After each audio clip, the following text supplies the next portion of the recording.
Wa qalu assalamualaikum, dan berulang sepaling sedikitnya salam itu ya assalamualaikum.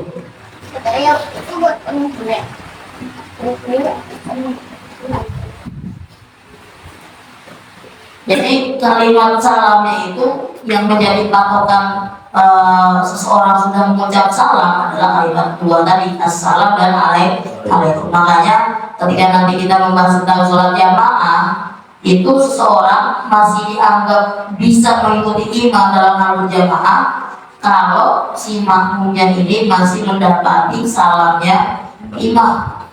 Artinya sebelum imam ngomong kum di assalamualaikum umumnya baru assalam kita takbir. Siapa cocok? Ya meskipun kita baru takbir selesai nih, dia udah wa assalamualaikum udah kum tuh. Ya udah berarti kita dapat segitu doang. Terus turun nggak? Nggak usah. Lagi kami selesai sholat, kita turun ikutin siapa? Gitu. Ya kecuali emang kita masih dapetin tahiyat akhirnya, yaitu ya wajib turun. Karena kita namanya makmum itu ikutin imamnya. Jadi dia katakan kalau dia sholat jamaah itu ya pokoknya salamnya imam berarti kalimat alaikumnya. Kalau belum nyampe alaikum masih bisa. Itu. Kemudian untuk sempurnanya assalamualaikum warahmatullah, atau ada juga yang mengatakan assalamualaikum warahmatullahi wabarakatuh sama kayak salam biasa. Meskipun di kita biasanya kalau sampai wabarakatuh mah sholat jenazah ya. Tapi di kitab secara di kitab Hasyah Al-Ghazali justru yang bagus itu sampai wabarakatuh juga meskipun bukan sholat jenazah. Jarang ya, jarang ya. Kan biasanya kita assalamualaikum warahmatullah, assalamualaikum warahmatullah. Anjuran mana gitu? Ya Pak udah heran. Ya.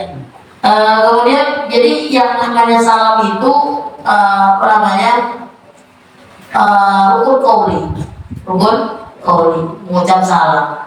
Ada kita pekerjaan nengoknya, ini yang harus diwanti-wanti adalah kadang-kadang kita sebelum assalamualaikum kita udah nengok, yang mana kadang kita nengok banget gitu. Artinya sampai merubah posisi dadanya. Tapi ya kalau kita dibahas di awal-awal itu bahwasanya di antara syarat salat itu adalah menghadap kiblat. Menghadap kiblat karena apanya? Dengan tubuhnya, dengan tubuh dengan badannya, khususnya kalau kita berdada lah. Kalau dengan muka itu gak wajib. Artinya ketika kita sholat nengok-nengok boleh, tapi makruh. Tanpa ada hajatnya begitu. Lagi sholat nengok sama itu bisa lagi kalau sama begitu. Baca-baca. Makanya kalau kita baca begitu dia bilang menghias masjid dengan berlebihan itu makruh. Karena dapat mengganggu kebersyukuran sholatnya. Jadi kalau nengok-nengok doang makruh, nggak masalah. Artinya untuk kesalahan sholat tetap sah, tapi makruh. Bisa lupa sholat di kalau Iya. Dan karena kalau kata Nabi di hadis itu dibilang pandangan orang yang kalau sholat itu kemana-mana itu pandangannya ikutin setan atau dikuasai oleh setan. Gitu. Makanya nggak fokus di tempat sujudnya. Jadi kita kalau lagi sujud, lagi sholat itu pandangan harus fokus ke tempat sujud. Nah ketika salam, makanya usahakan assalamualaikum dulu ketika kita masih lurus menghadap ke kiblat, baru kita nengok gitu, iltifat. Sama juga nanti ketika dulu kita pernah bahas juga ngomongin kalau kita batal sholat kena jamaah, itu lebih baik kita keluar dari barisan ke samping apa terus barisan ke belakang. Kalau pendapat saya pribadi itu lebih baik kita sampingnya jadi gitu. Jadi jadi gitu samping. Kalau memang kita sampingnya gitu ya dulu sedikit lah apa. Karena takutnya kalau kita terus ke belakang, takut tadi banyak orang yang senggol-senggol kita akhirnya posisi menghadap kiblatnya berubah. Jadi penting yang namanya kita memposisikan tubuh kita menghadap kiblat termasuk syaratnya. Jadi ketika kita mau salam, usahakan tepat assalamualaikum dulu baru kita nengok. Kemudian as-sabi al-asyara yang ke-17 at-tartibu yaitu tertib. Tertib dalam arti kita sholatnya itu sesuai dengan urutan rukun yang sudah disebutkan. Kalau kita tadi dibilang baca Fatihah dulu, kemudian ruku, kemudian tidak, yang terjaga seperti itu. Tidak bisa dikerjakan secara acak. Itu gimana kalau ada orang sengaja acak gitu? Itu dulu Baru ruku. Ada yang gitu? nggak ada sih. Kalau separuh kayaknya itu mas. Nah, tadi dibilang wa in ta'ammada tarkahu, kalau ada orang sengaja meninggalkan tertib rukun, gambarnya kan sajadah qabla ruku'i itu tadi gambar kata bocor. Ini bocor berkelar dulu nih. Ada orang sujud duluan sebelum ruku. Bagaimana hukumnya? Batalan, maka batal sholatnya kalau memang sengaja. Artinya dia dengan sadar, dengan perut sadaran dia mengerjakan rukun yang lain sebelum rukun sebelumnya. Makanya tadi dia sujud dulu, baru kemudian dia ruku sengaja, maka hukum sholatnya menjadi batal. Itu kalau sengaja. Bagaimana kalau lupa? Wa insaha faliyahud ilaihi. Kalau lupa, artinya nggak berurutan. Umpamanya kita habis baca Fatihah langsung sujud. Yang paling puyeng-puyeng dikit kali, ya habis Fatihah turun kata kita mau kali, kita tahu dia sujud aja gitu. Ya, itu bagaimana tentuannya kalau memang dia lupa? Faliyahud ilaihi, maka hendaknya ia kembali kepada rukun yang ditinggalkan. Artinya, ya udah balik lagi aja. Bangun lagi dia gitu. Iya, bangun lagi untuk kerjain rukun. Meskipun lupanya sampai dia baca Fatihah lagi. Jadi dia baca Fatihah, walaqolin amin, turun, atau langsung sujud. Sujud, bangun lagi baca Fatihah. Nah, pas lagi mau baca Fatihah, dia ingat. Jadi ya udah balik lagi, langsung ke posisi rukuknya. Kalau demikian, karena kalau kita ngomongin rukun, kalau ada rukun yang tertinggal dalam sholat, maka rukun-rukun yang kita kerjakan setelahnya itu dari apa? Nah, kalimat setelahnya, kalimat sudah sebut tadi, kalimat setelahnya, illa ayyamuna fi mislihi aw badahu fatatimu bihi rokatuhu walau masahabihi. Illa kecuali, artinya nggak usah kembali lagi.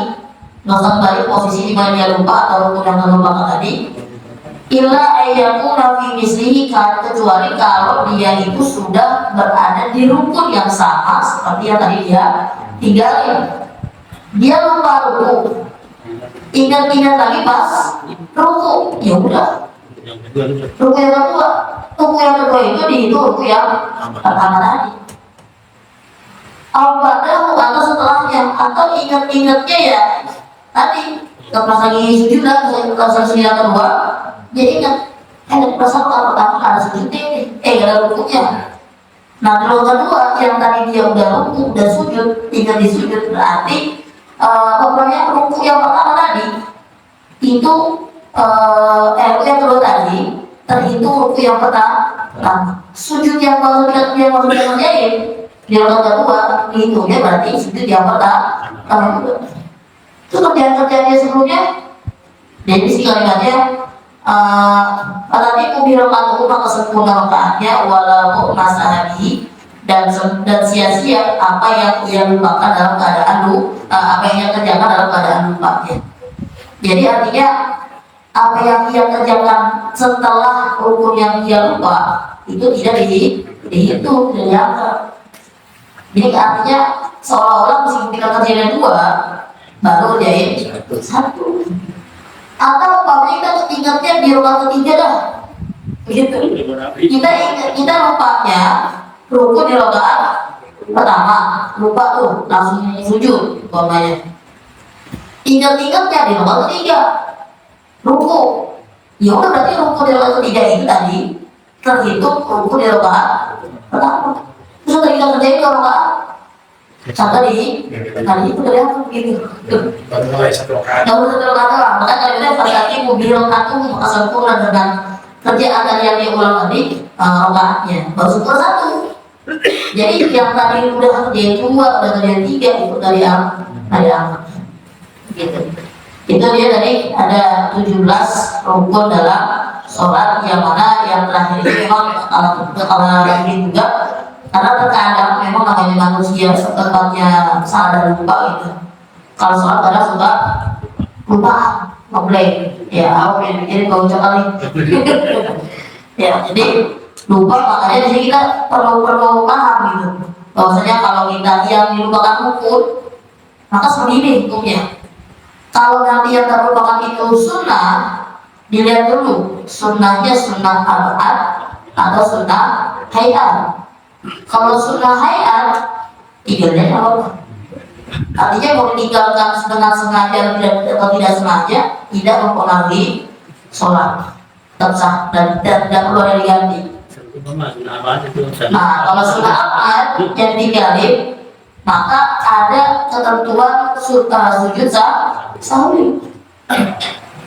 Nah, kalau sujud sunnah abad itu biasanya ya kunut dan juga tahiyat awal. Itu kalau kita hitung kasarnya ya itu dua, kunut dan sujud ya, kunut dan tahiyat awal. Berarti kalau sholat subuh kita pakai kunut, mau dia sengaja atau enggak sengaja ada ketentuan sujud sahwi. Kalau kita sholat yang ada tahiyat awalnya tapi tidak kerja tahiyat awalnya, berarti kita kerja sujud sahwi. Ini kalau sholatnya sendiri. Yang itu kalau jamaah, imamnya lupa, makmumnya nggak paham. Imamnya diikutin aja. Imamnya diikutin aja. Makanya pentingnya kita khusyuk itu biar kita fokus. Jangan kita sholat melakukan jamaah ikutin imam aja. Kita bagaimana imamnya? Ya salah, diikuti terus.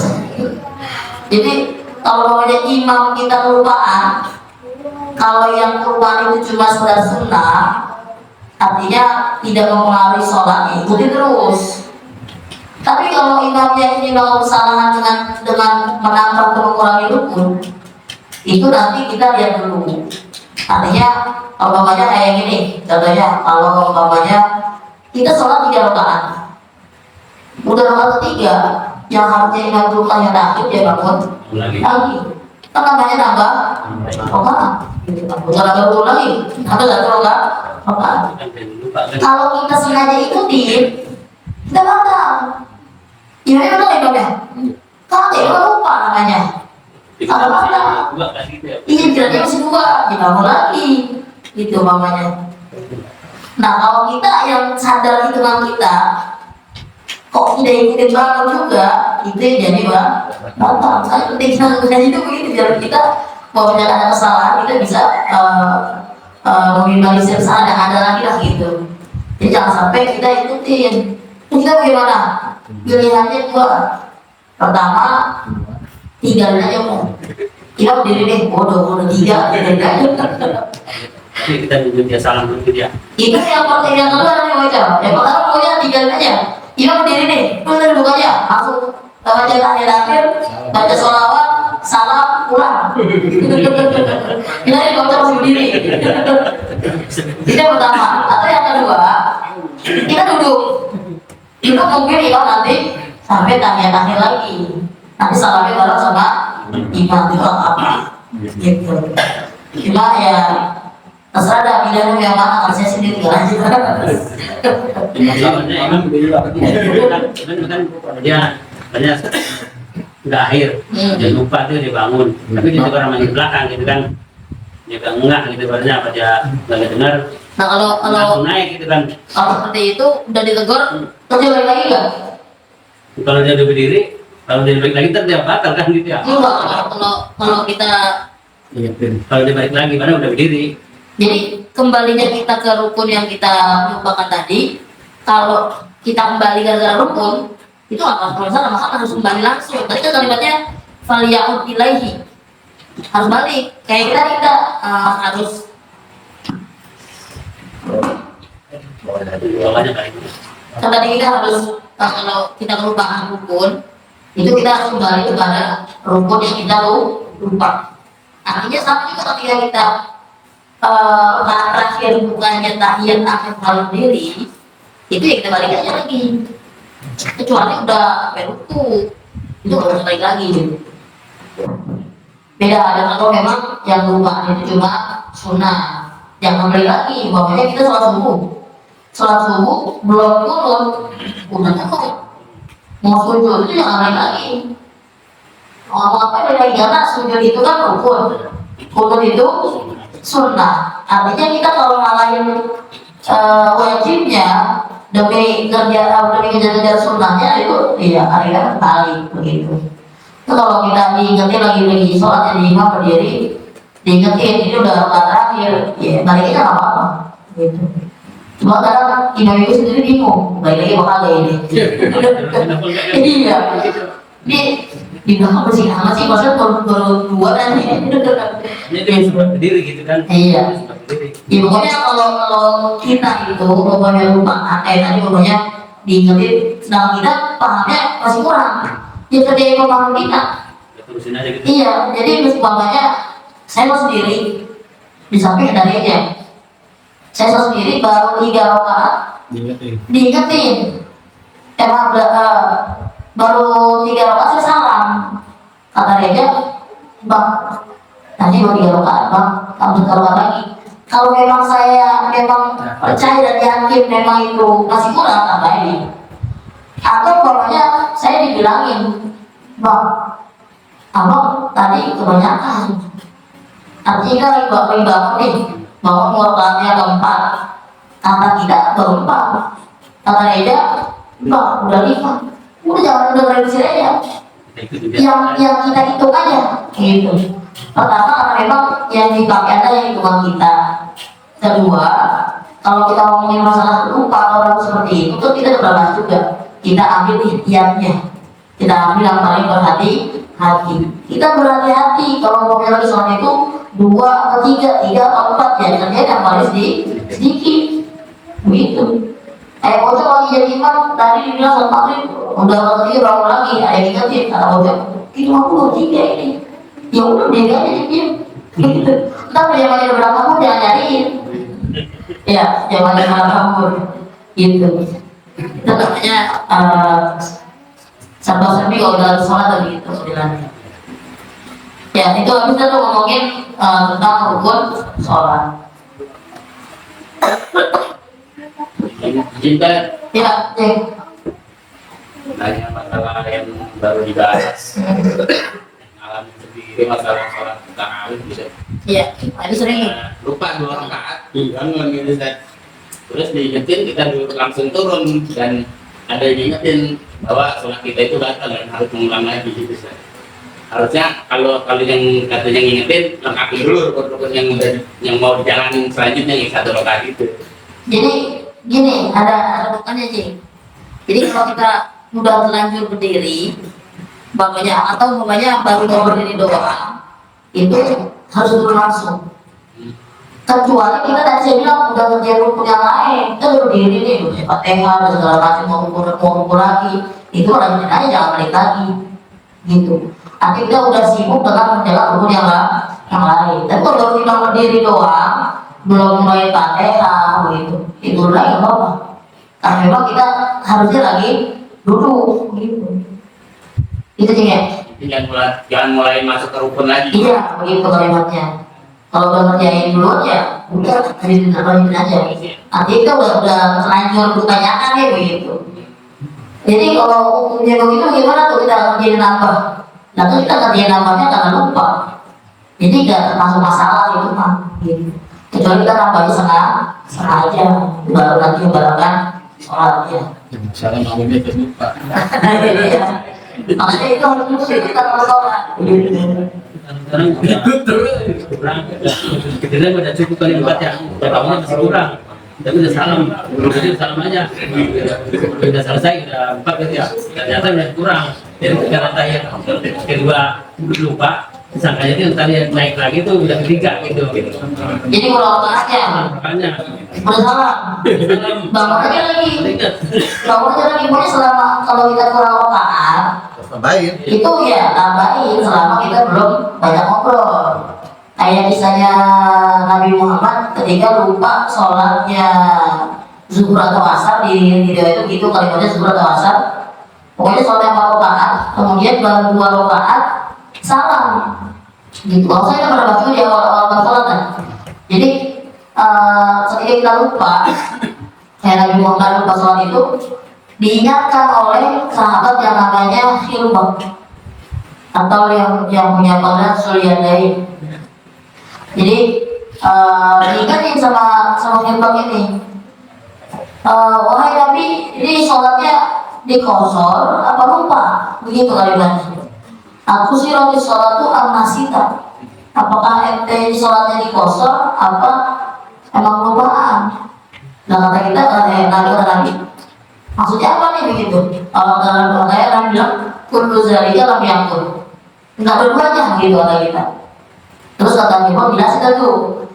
Nabi baru 2 rakaat salam. Nah terus Nabi lanjutin ke pertanyaan meskipun tadi udah ngomong kullu zalika lam yakun. Artinya selama kita belum ngobrol dengan kalam yang banyak masih dianggap bisa melanjutkan sholatnya, kecuali udah kopi merokok kalau cowok.